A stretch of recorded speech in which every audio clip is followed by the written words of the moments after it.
Untuk minyak Rusia, Anda lebih baik bertanya ke Pertamina, bayarnya gimana segala macam. Yang jelas untuk kami sih, tagihan dari Pertamina kami bayarkan tepat waktu sesuai dengan peraturan yang ada. Jadi setiap bulan itu ada 70% yang kompensasi, ditambah subsidi penuh sampai September nanti. Nanti Oktober, November, Desember kita audit, baru dibayar awal tahun depan. Baik, terima kasih Pak Menteri. Dari sebelah sini 2, ini tadi sudah pesan nih. Oke, selamat siang Pak Pur, saya Debrinata dari Kompas.com. Pertama mau nanya Pak, kemarin kan Bapak beberapa minggu lalu udah rajin banget untuk sidak-sidak ke perusahaan-perusahaan ya Pak. Terus terakhir kan tentang besi baja, kalau nggak salah di Pulau Gadung kalau nggak salah Pak. Nah itu tindak lanjutnya itu gimana sih Pak dari hasil sidak itu gitu. Terus sebenarnya itu permasalahan si perusahaan tersebut itu apa gitu, kok sampai Pak Menteri langsung gitu yang turun untuk sidak ke sana. Itu yang pertama. Terus yang kedua mungkin untuk DJP juga nih Pak, lagi rame yang surat itu edaran yang kalau pembangunan jejaring informasi itu kan melalui Bintara Pembina Desa atau Bayangkara Pembina Keamanan.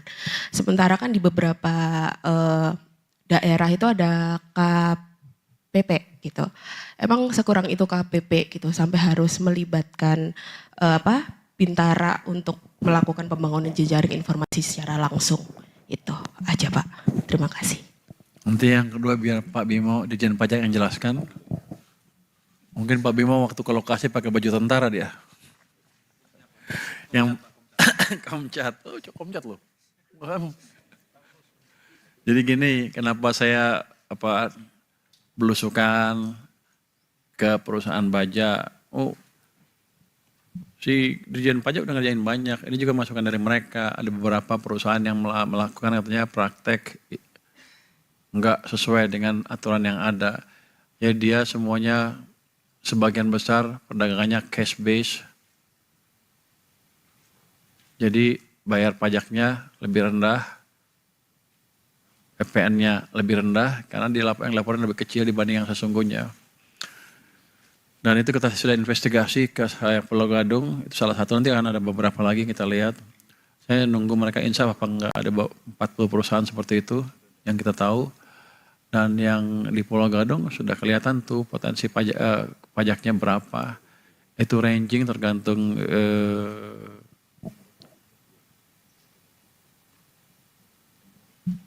bukan pendeteksi, tergantung nanti seperti apa yang pasnya, berapa besar kita akan hukum segala macam, itu antara 100 sampai 500 miliar rupiah pajak terhutangnya itu dari satu perusahaan selama beberapa tahun.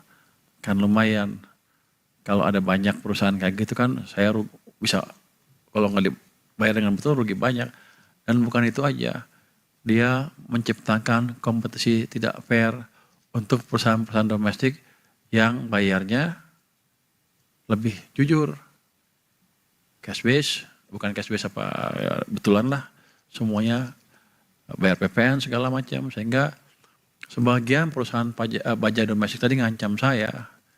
Kalau nggak dibetulin, saya akan juga beroperasi secara gelap seperti perusahaan Cina. Jadi saya pikir saya mesti bereskan itu. Ini belum selesai, ini baru satu. Nanti ada beberapa lagi, kalau mereka nggak insaf ya kita datangin lagi. Gimana Pak? Udah sebagian datangin Pak Dirjen katanya mau bayar, tapi kita akan tetap cek betul nggak yang diklaim oleh mereka. Kita kan bisa cek macam-macam, cek listriknya seperti apa penggunaannya, cek importnya seperti apa. Jadi kalau nggak ini ketahuan. Dan kita punya ahli khusus auditor perusahaan-perusahaan yang biasa dengan cara perusahaan-perusahaan Cina membohongin pemerintah. Jadi sekarang tidak akan bisa lagi terjadi itu. Untuk yang itu, Pak Binsa silakan Pak Bimo jelaskan.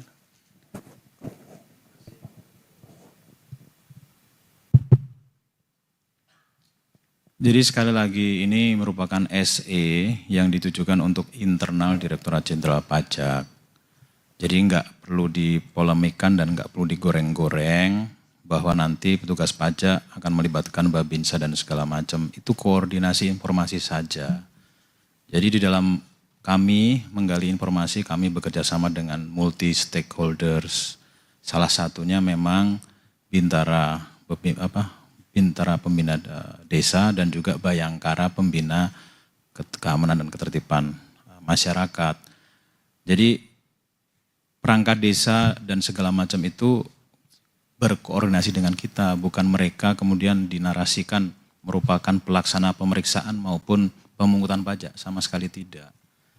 Jadi kehadiran di sana itu mendukung koordinasi bersama. Itu pun bukan senjata yang utama.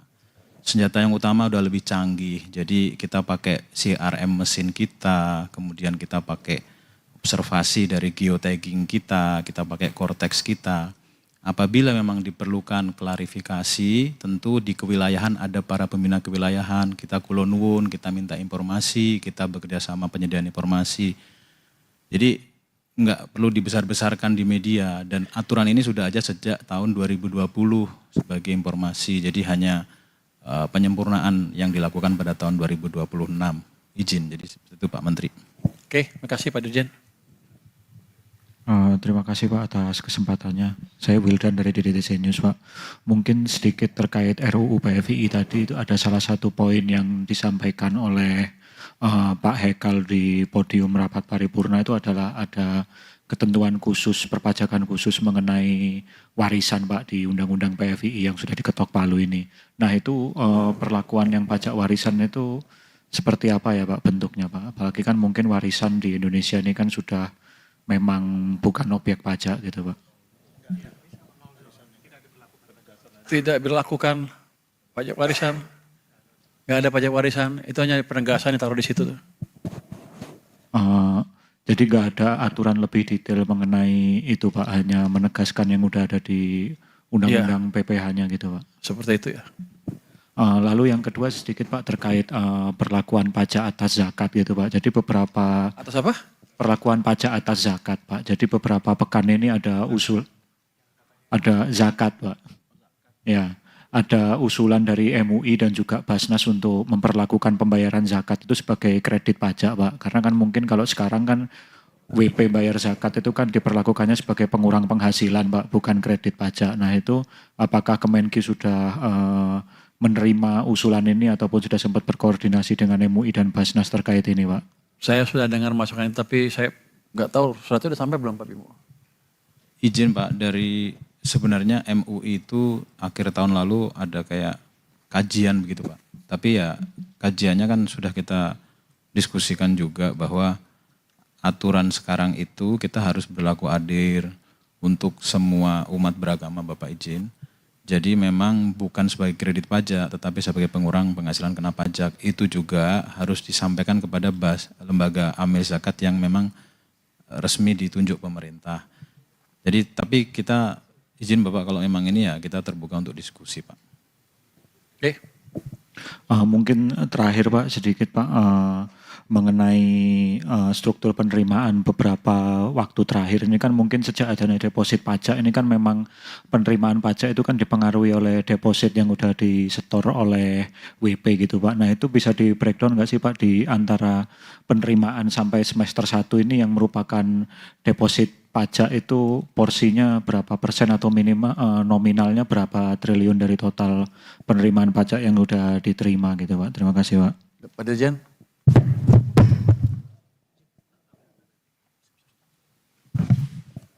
Kalau nggak bisa di breakdown ya nggak usah di breakdown Pak Dirjen, santai aja. Enggak Pak, ini Jawabnya nggak bisa. Ini wartawan atau auditor ini Pak. Sudah kami sampaikan Pak Menteri. Jadi sebenarnya sudah ada kode mata anggarannya ditujukan untuk jenis pajak apa, tapi memang statusnya memang diberikan keleluasan untuk deposit. Jadi memang clearance-nya tergantung wajib pajak, kita nggak bisa memaksakan. Itu merupakan sarana yang ada di Cortex Bapak.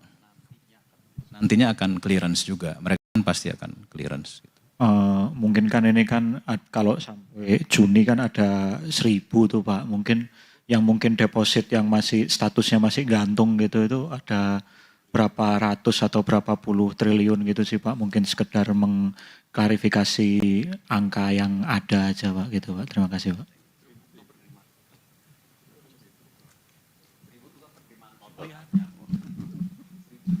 Ya, silakan Pak Dirjen.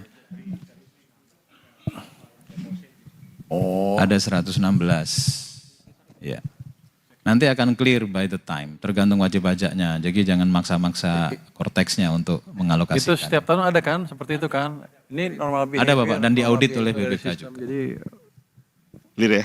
gini, Anda pasti mau bilang pajak sebetulnya kecil ya.